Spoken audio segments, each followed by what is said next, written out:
Salut, c'est Nico, si t'es totalement débutant en photographie de mariage, cette vidéo elle est faite pour toi parce que je vais t'expliquer comment j'aurais fait si aujourd'hui je partais de zéro dans le business photo, qu'est-ce que je ferais. C'est parti tout de suite.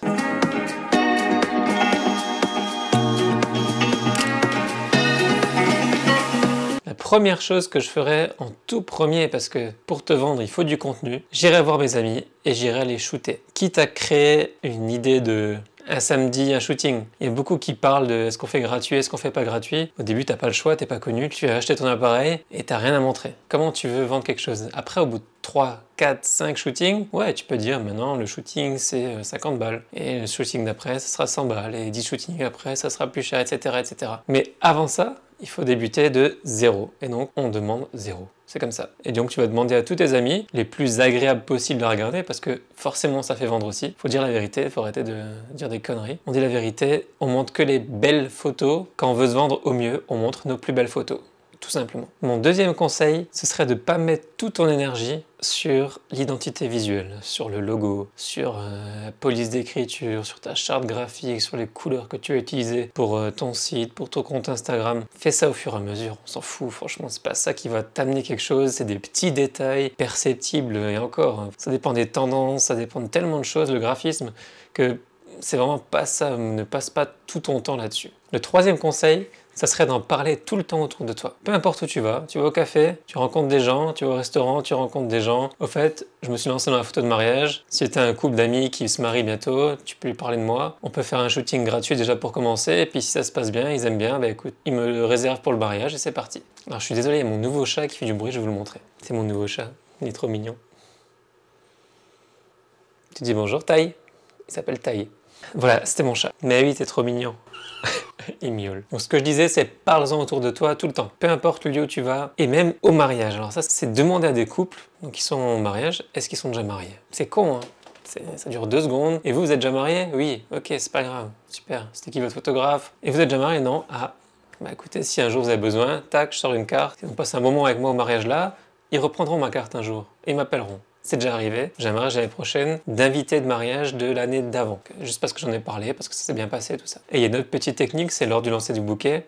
On a donc toutes les filles célibataires non mariées, donc là déjà tu peux repérer. Et ensuite, celui ou celle qui gagne le bouquet de la mariée, tu vas la voir, tu donnes une carte. Voilà, c'est pour l'année prochaine. Le quatrième conseil que je vais te donner, c'est de te former tout le temps. Apprends. Apprends, lis des livres, achète des formations, regarde YouTube et apprends tout le temps.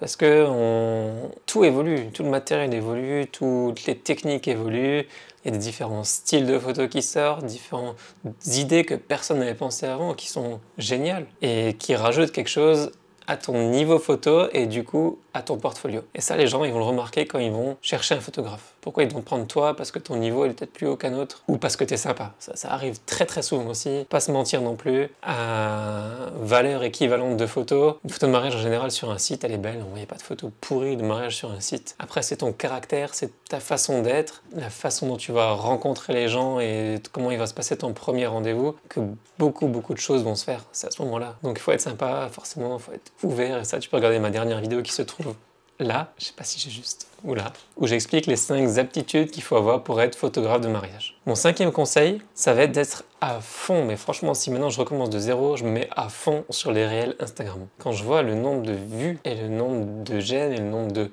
retours que j'ai par message privé, c'est franchement monstrueux par rapport à avant où je mettais une photo de temps en temps. Là, je me mets vraiment à fond sur Instagram et ça monte. Voilà, tout simplement. Après, c'est sûr, il n'y a rien sans rien. Il faut créer du contenu tout le temps. Il faut apporter de la valeur aux gens, comme je le fais là sur YouTube. Et il faut montrer des belles images également. C'est sûr, les réels, c'est de la vidéo. C'est plus compliqué que faire une photo. C'est sur une photo, clac, c'est fini. Une vidéo, il faut le monter, il faut le timing, il faut la musique. Tout ça, c'est du travail. Mais si j'avais recommencé de zéro aujourd'hui, je me mettrais à fond sur les réels Instagram. Le 6e conseil, ça va être de créer un beau site web simple, très simple, avec des boutons. Les gens, ils cliquent dessus sur les boutons contact, sur les boutons tarifs. Alors ça, c'est aussi une école très différente sur YouTube et sur beaucoup de blogs. Est-ce qu'on met ces tarifs ou est-ce qu'on les met pas? Mon avis perso, c'est de les mettre. Je signais moins de mariages quand je les avais enlevés, tout simplement. J'ai une autre théorie là-dessus. Pourquoi il faut afficher ces tarifs? Parce que la personne qui va venir te voir en rendez-vous, il a vu ton site, il a vu ton Instagram, il a vu tes photos, il a vu comment t'étais dans ta page à propos, où tu expliques qui tu es. Il a kiffé ton site web, il a vu tes tarifs, et pour lui, c'est OK. Donc si pour lui, les tarifs sont OK, bah déjà, tu as 95% du travail qui est fait. Tu as juste, le jour même du rendez-vous, à être sympa. C'est tout, être sympa, pas là pour vendre, les gens ils sont là pour être rassurés en fait, c'est ça. Ils ont d'être rassurés, pourquoi ils prendraient toi et pas un autre? Peut-être qu'ils ont d'autres rendez-vous derrière, ou peut-être pas, mais ils ont kiffé ton site, ils étaient d'accord avec tes tarifs, OK. C'est bon, beaucoup du travail est fait. Je dis 95% du travail est fait. Le reste, faut être cool, voilà, faut les rassurer. Et tout va bien se passer, tu vas signer des mariages. Mon 7e conseil qui peut être aussi sympa quand tu débutes, c'est de proposer à un photographe déjà établi, un photographe que tu aimes bien, d'être son second shooter. Donc d'être son deuxième shooter, le deuxième photographe sur un mariage. Et tu lui demandes soit rien, comme tu es au tout début, soit une petite participation et puis tu lui donnes des photos. Bien, donc en échange, il a le droit, donc il faut voir avec les mariés également, l'autorisation pour toi de publier ces photos. Et même pas obligé d'être deuxième shooter, tu peux être son assistant lumière. Tu veux tenir son flash, tu veux tenir son réflecteur, enfin peu importe ce qu'il utilise, mais l'aider à porter des trucs, ou le suivre tout simplement, même comme ça, tu le suis sur un mariage, pour voir comment il travaille, s'il accepte, bien sûr. Et du coup, tu auras soit des photos, soit des techniques, mais quoi qu'il arrive, tu auras de l'expérience. Et ça, c'est le plus important sur un mariage, quand on veut se lancer, quand on a peur de se lancer sur un mariage, il faut de l'expérience et ça s'acquiert pas comme ça. Enfin, tu peux aller sur un mariage à l'arrache, tu vas, mais forcément, c'est un mariage, c'est compliqué, c'est qu'une fois, donc il faut pas se louper. Il faut avoir des bonnes baloches pour y aller du premier coup comme ça, mais tu peux tester avec avec un autre photographe. Ça peut très bien se passer. Voilà, j'espère que cette vidéo t'a plu. Si j'avais à redémarrer de zéro, je commencerai comme ça, avec tous ces conseils, j'appliquerai tous ces conseils. Alors fais-le si tu commences et n'oublie pas de t'abonner, de mettre un petit pouce j'aime, pourquoi pas la cloche, et écris en commentaire si tu as d'autres conseils, si tu es photographe ou si ces conseils t'ont plu. On se retrouve vendredi prochain pour une nouvelle vidéo. Ciao ciao!